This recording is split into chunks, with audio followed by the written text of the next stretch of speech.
पद्मनाभाय नमो हृत्पद्मवासिने पद्मासनस्तदेवाय शिवानन्दाय ते नमः. Namaste all. Sisurveti pasurveti veti gana rasapanihi. The essence of music can be experienced by all creatures from child to an animal to a snake. శిశువులను పశువులను పాములను కూడా పరవశింపచేసేది సంగీతం. And music has the power to touch, reform and influence entire creation. Music can positively impact both the pregnant woman and the developing baby in many ways, including maternal health, brain development, pain management, and relaxation. Music can help reduce anxiety, pain, and blood pressure during labor. And it also helps to lower cortisol levels before stressful events and thus reduce the risk of postpartum depression. And music can stimulate babies' nervous system and brain development. Actually, babies can start to hear sounds around 16 to 18 weeks into a pregnancy, and they can recognize their mother's voice also. ప్రహ్లాదుడు తన తల్లి కడుపులో విని నారాయణ మంత్రం నేర్చుకుని పరమభక్తుడయ్యాడు. ఇది అందరికీ తెలిసిందే కదా. ఇది మీరు ఈ భజన్స్ విని కానీ ఏదైనా మీరు ఇష్టపడిన సంగీతం విని మీరు త్రూఅవుట్ యువర్ ప్రెగ్నెన్సీ తర్వాత ఆఫ్టర్ డెలివరీ మీరు కనుక బేబీస్కి అది వినిపిస్తే వాళ్ళు చాలా బాగా రెస్పాండ్ అవుతారు. అది మీరే ప్రాక్టికల్గా చూడగలుగుతారు. And music can be an effective alternative or add on to reduce pains and anxiety also. And it also helps pregnant women to relax and improves their muscular control also. Okay, today we will together sing bhajans.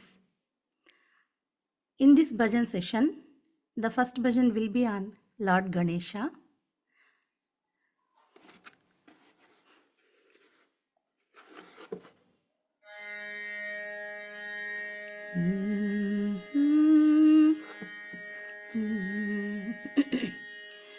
पाहि पाहि Gajanan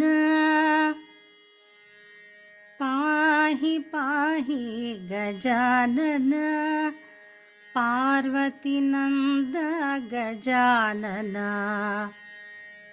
Parvati Nanda Gajanana. Actually, you are all in mute, no? So, your version also I will sing. Like, you can repeat. And first, my version and your version also I will sing. Second time, you have to sing. Okay? Pahi Pahi Gajanana. Pahi Pahi Gajanana. Parvati नंद गजानना पार्वती नंद गजानना एकदंत गजानना एकदंत गजानना अनेकदं तं विद्यानना अनेकदं तं विद्यानना पाहि पाहि गजानन पार्वती नंद गजानन लंबोदर हे गजानन लंबोदर हे गजानन लंबवुरगधर गजानन लंबवुरगधर गजानन पाहि पाहि गजानन पार्वती नंद गजानन गजानन गजानन गजानन गजानन गजानन गजानन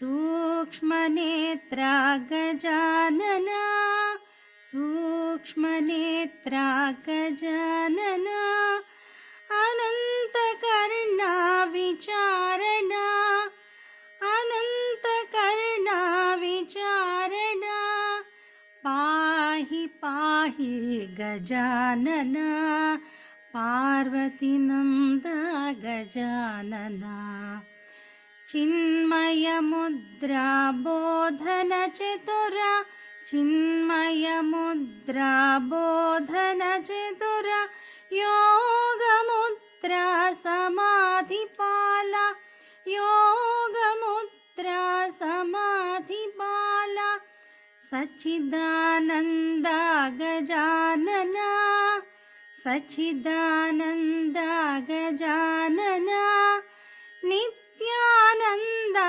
निरञ्जना नित्यानन्दा निरञ्जना पाहि पाहि गजानना पाहि पाहि Gajanana पार्वतीनन्दा Gajanana पार्वतीनन्दा Gajanana. The second bhajan will be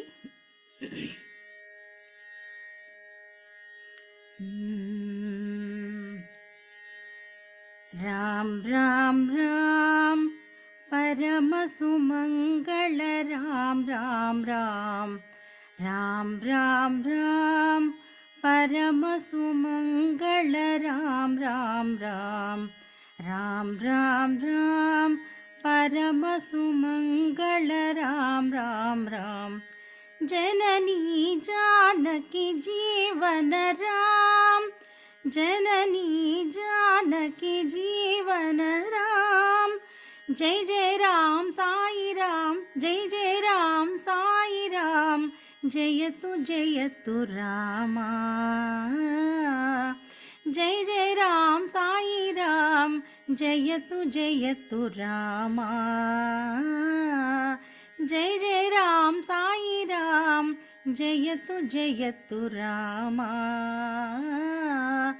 परम सुमंगल राम राम राम राम राम राम परम सुमंगल राम राम राम राम राम राम परम सुमंगल राम राम राम राम राम राम परम सुमंगल राम राम राम राम राम राम परम सुमंगल राम राम राम जननी जानकी जीवन राम जननी जानकी जीवन राम जय जय राम साई राम जयतु रामा जय जय राम साई राम जयतु रामा परम सुमंगल राम राम राम परम सुमंगल राम राम राम परम सुमंगल Ram Ram Ram. This is Rag Yaman and it has so much impact for first 3 months of pregnancy. It helps to relax and it helps mother to overcome the first 3 months during pregnancy. వాళ్ళకి వచ్చిన చిన్న చిన్న ఈ కన్ఫ్యూజన్స్ కానీ ఇది కానీ వాళ్ళు కొంచెం డిస్టర్బ్డ్గా యాంగ్జైటీతో ఉంటారు కదా, అదంతా ఓవర్కమ్ అవడానికి ఈ రాగం చాలా హెల్ప్ఫుల్ అవుతుంది. And next bhajan will be శేషశైలవాస నారాయణ శేషశైలవాస నారాయణ శేషశైలవాస నారాయణ శేషశైలవాస నారాయణ భక్త పారిజాత నారాయణ భక్త పారిజాత నారాయణ భక్త పారిజాత నారాయణ నారాయణ శేషశైలవాస నారాయణ శేషశైలవాస నారాయణ సర్వజీవవాస నారాయణ సర్వజీవవాస నారాయణ సామగానలోల నారాయణ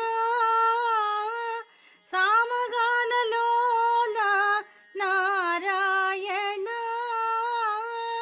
సత్య సాయి రూప నారాయణ హే సత్య సాయి రూప నారాయణ హే సత్య సాయి రూప నారాయణ శేషశైలవాస నారాయణ శేషశైలవాస నారాయణ భక్త పారిజాత నారాయణ భక్త పారిజాత నారాయణ శేషశైలవాస నారాయణ శేషశైలవాస నారాయణ సర్వజీవవాస నారాయణ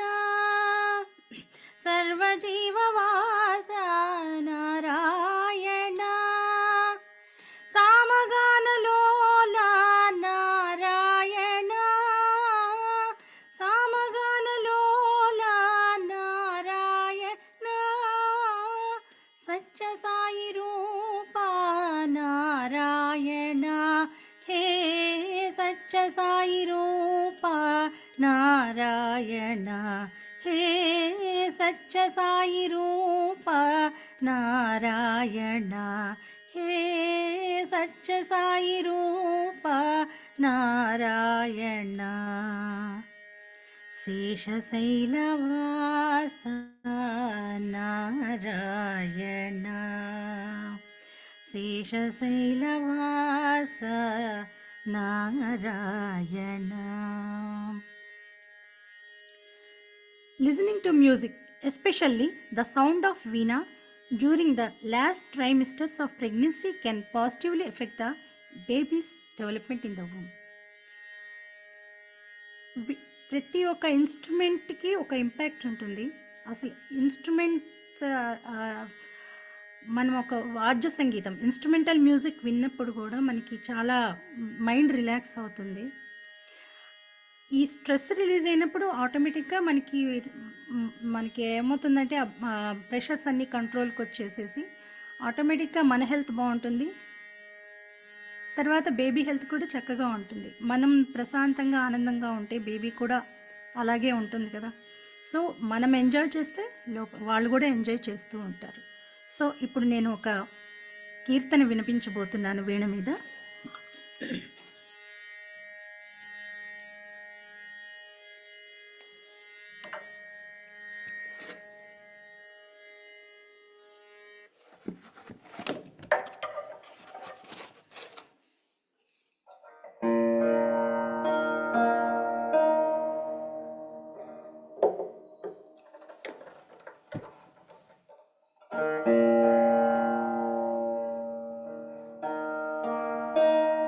వీణ వినిపిస్తోందా అండి? వినిపిస్తోందమ్మా.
ఏదైనా ఒక ఇన్స్ట్రుమెంట్ భజన్స్తో పాటు వింటూ ఉంటే కూడా చాలా ఇంపాక్ట్ ఉంటుందండి. సో ఇప్పుడు నెక్స్ట్ సెషన్ భజన్స్లో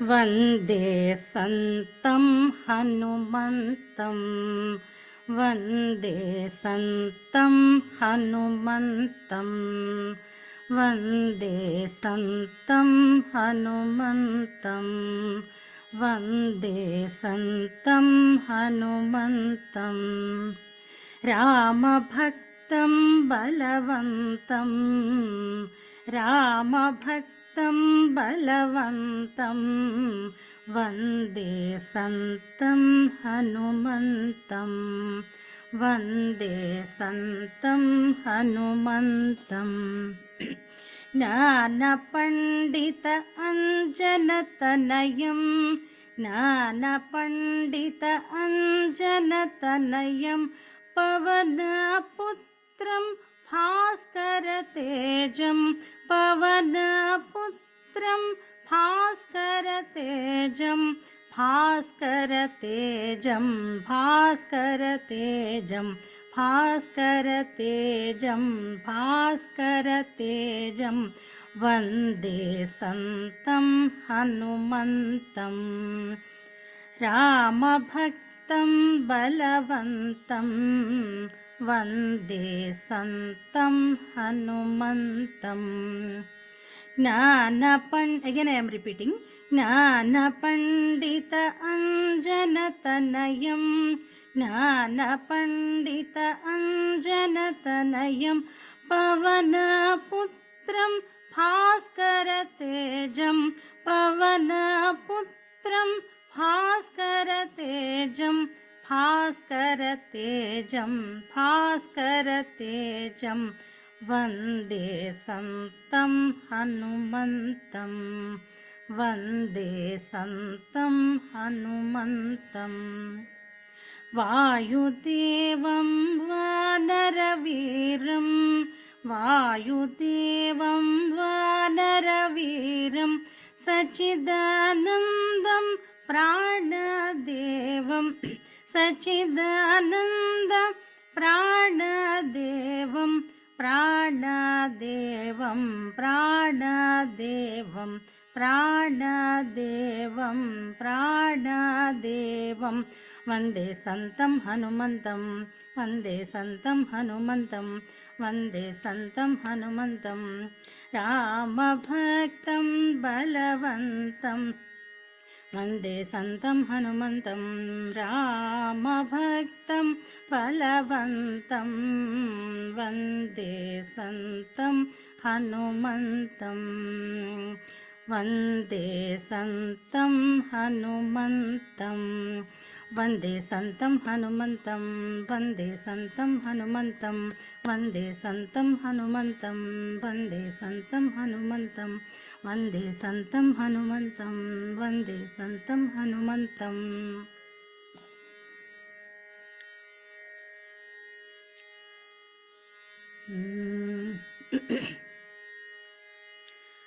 करुणामय.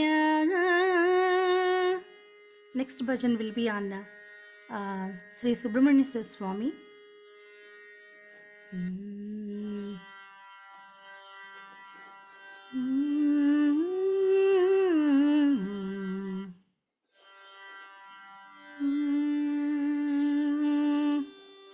करुणामय कार्तिकेय करुणामय कार्तिकेय कैवल्यदाता श्री साईनाथ कैवल्यदाता श्री साईनाथ करुणामय कार्तिकेय कैवल्यदाता श्री स्वामीनाथ कैवल्यदाता हे स्वामीनाथ करुणामय कार्तिकेय करुणामय कार्तिकेय हिमगिरिनन्दिनी प्रियकुमार हिमगिरिनन्दिनी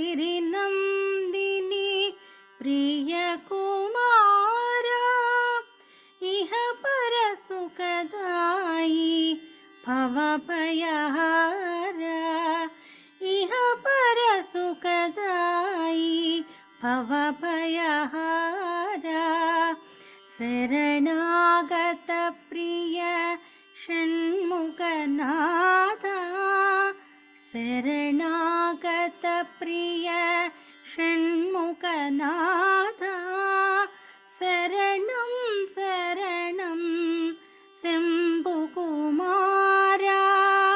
शरणं शरणं शम्भुकुमार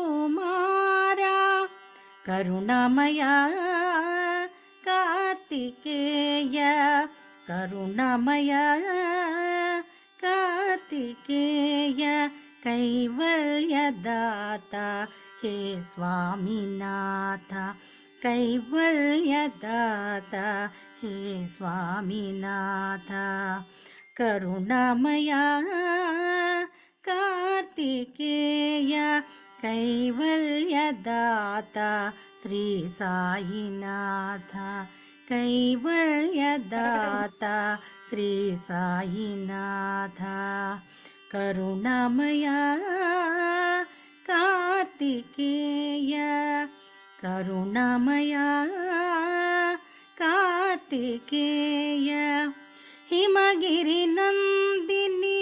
प्रियकुमार हिमगिरिनन्दिनी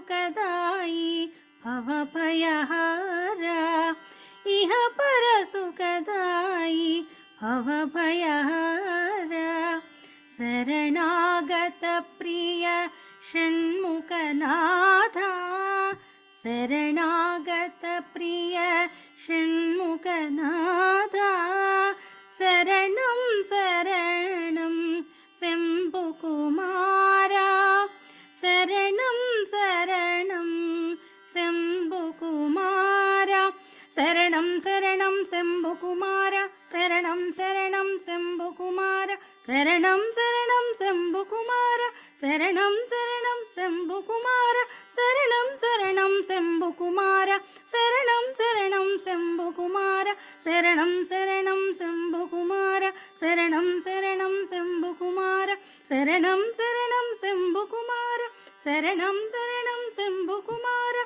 शरणं शरणं शम्भुकुमारा शरणं शरणं शम्भुकुमारा करुणामय Kartikeya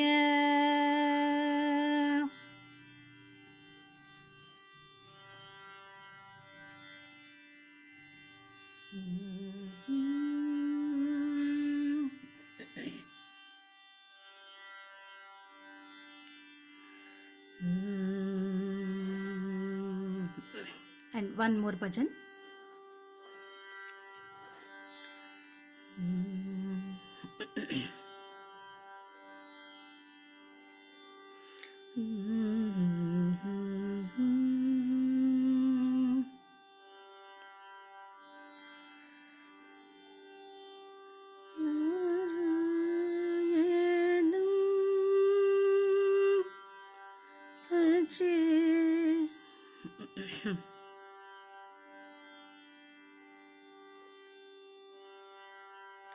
Actually, these lyrics are there, not there in this screen.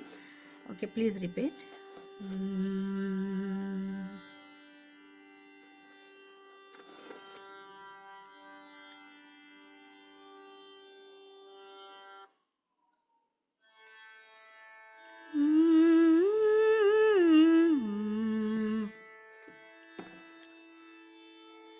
नारायणं भज नारायणं नारायणं भज नारायणं लक्ष्मीनारायणं भज नारायणं लक्ष्मीनारायणं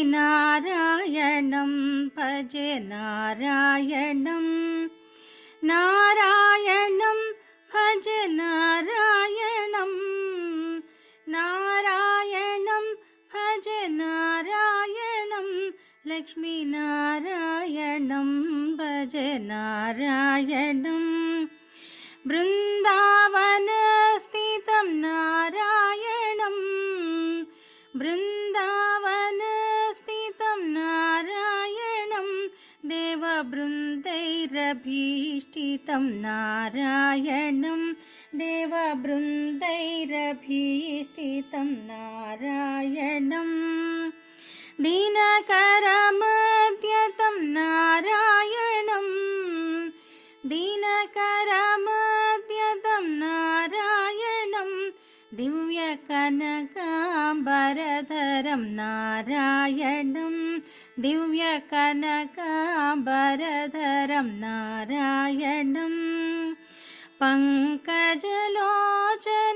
नारायणं पङ्कजलोचनं नारायणं भक्तसङ्कटविमोचनं नारायणं भक्तसङ्कटविमोचनं नारायणं करुणापयोनिधिं नारायणं करुणापयोनिधिं नारायणं भव्यशरणागतनिधिं नारायणं भव्यशरणागतनिधिं नारायणं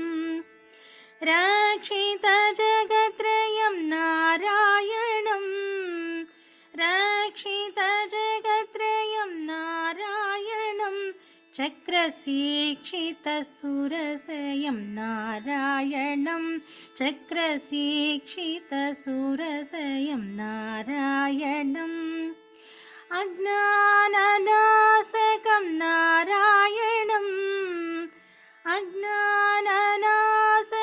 नारायणं शुद्धविज्ञानपासकं नारायणं शुद्धविज्ञानभासकं नारायणं श्रीवत्सभूषणं नारायणं श्रीवत्सभूषणं नारायणं नन्दगोवत्सपोषणं नारायणं नन्दगोवत्सपोषणं नारायणं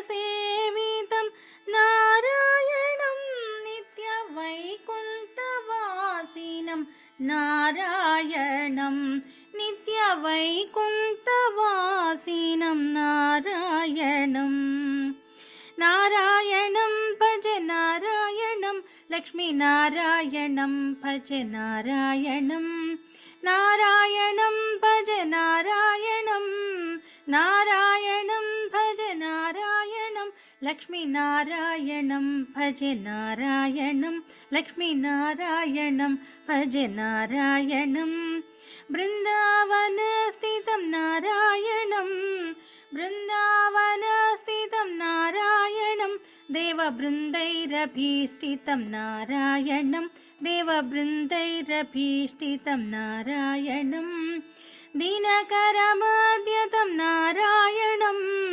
दिनकरमध्यतं नारायणं दिव्यकनकाम्बरधरं नारायणं दिव्यकनकाम्बरधरं नारायणं पङ्कजलोचनं नारायणं पङ्कजलोचनं नारायणं भक्तसङ्कटविमोचनं नारायणं भक्तसङ्कटविमोचनं नारायणं करुणापयोनिधिं नारायणं करुणापयोनिधिं नारायणं भव्यशरणागतनिधिं नारायणं भव्यशरणागतनिधिं नारायणं रक्षितजगत्रयं नारायणं रक्षितजगत्रयं नारायणं चक्रशिक्षितसुरसयं नारायणं चक्रशिक्षितसुरसयं नारायणं अज्ञाननाशकं नारायणम् अज्ञाननाशकं नारायणं शुद्धविज्ञानभाषकं नारायणं शुद्धविज्ञानभाषकं नारायणं श्रीवत्सभूषणं नारायणं श्रीवत्सभूषणं नारायणं नन्दगोवत्सपोषणं नारायणं नन्दगोवत्सपोषणं नारायणं शृङ्गारनायकं नारायणं शृङ्गारनायकं नारायणं पदगङ्गाविधायकं नारायणं पदगङ्गाविधायकं नारायणं श्रीकण्ठसेवितं नारायणं श्रीकण्ठसेवितं नारायणं नित्यवैकुण्ठवासिनं नारायणं नित्यवैकुण्ठवासिनं नारायणं नारायणं भज नारायणं नारायणं भज नारायणं लक्ष्मीनारायणं भज नारायणं लक्ष्मीनारायणं भज नारायणं लक्ष्मीनारायणं भज नारायणं लक्ष्मीनारायणं भज नारायणं भज नारायणं भज नारायणम्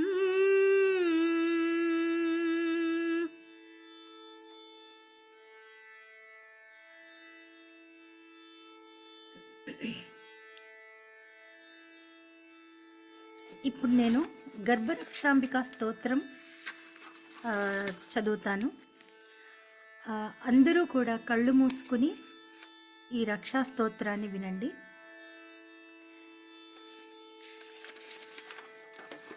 Now I am going to recite Garbharakshambika Stotram. All of you please close your eyes and listen to this slok, Garbharakshambika Stotram.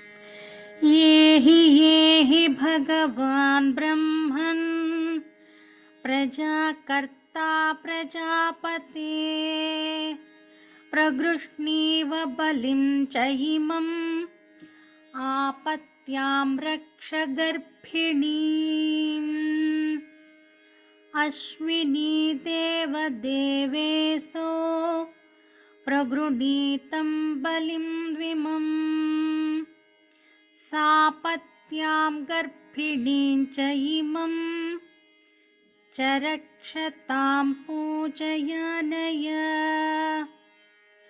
रुद्राश्च एकादश प्रोक्त प्रगृह्णन्तु बलिं द्विमम् युष्माकं प्रीतये वृतं नित्यं रक्षतु गर्भिणीम् आदित्यद्वादश प्रोक्त प्रगृहीत्वं बलिं द्विमम् युष्माकं तेजसांवृत्य नित्यं रक्षत गर्भिणीम् विनायक गणाध्यक्ष शिवपुत्र महाबल प्रगृहीष्व बलिं च इमं सपत्यां रक्ष गर्भिणीम् स्कन्दषण्मुखदेवेश पुत्रप्रीतिविवर्धन प्रगृहीष्व बलिं च इमं सपत्यां रक्ष गर्भिणीम् प्रभास प्रभवस्याम प्रत्यूषो मरुतनल ध्रुवोधुराधुराश्चैव वसवोष्टौ प्रकीर्तित प्रगृहीत्वं बलिं च इमं नित्यं रक्ष गर्भिणीम् पितुर्देवी पितुश्रेष्ठे बहुपुत्री महाबले भूतश्रेष्ठे निशावासे निवृते सौनकप्रिये प्रगृहीष्व बलिं च इमं सपत्यां रक्ष गर्भिणीम् रक्ष रक्ष महादेव भक्तानुग्रहकारक पक्षिवाहन गोविन्द सपत्यां रक्ष गर्भिणीम् ये हि भगवान् ब्रह्मन् प्रजाकर्ता प्रजापते प्रगृह्णीव बलिं च इमम्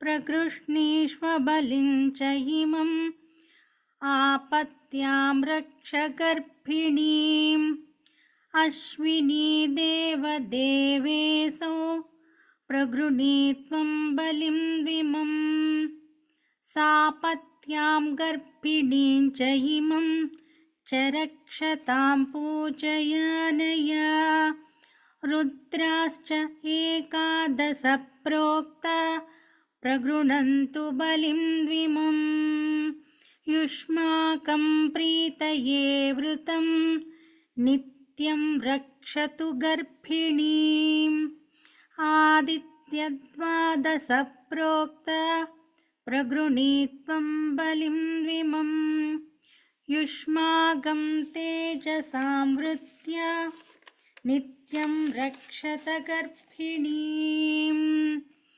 विनायकगणाध्यक्ष शिवपुत्रा महाबला प्रगृणीष्व बलिं च इमं सपत्यां रक्ष गर्भिणीं स्कन्दषण्मुखदेवेश पुत्रप्रीतिविवर्धन प्रगृणीष्व बलिं च इमं सपत्यां रक्ष गर्भिणीं प्रभासप्रभवस्याम प्रत्योषो मरुतनल ध्रुवोधुराधुरश्चैव वसवोष्टौ प्रकीर्तिता प्रगृणीत्वं बलिं च इमं नित्यं रक्ष गर्भिणीं पितुर्देवी पितुश्रेष्ठे बहुपुत्री महाबले भूतश्रेष्ठे निशावासे निवृते सौनकप्रिये प्रगृणीष्व बलिं च इमं सपत्यां रक्ष गर्भिणीं रक्ष रक्ष महादेव भक्तानुग्रहकारक पक्षिवाहन गोविन्द सपत्यां रक्ष गर्भिणीम्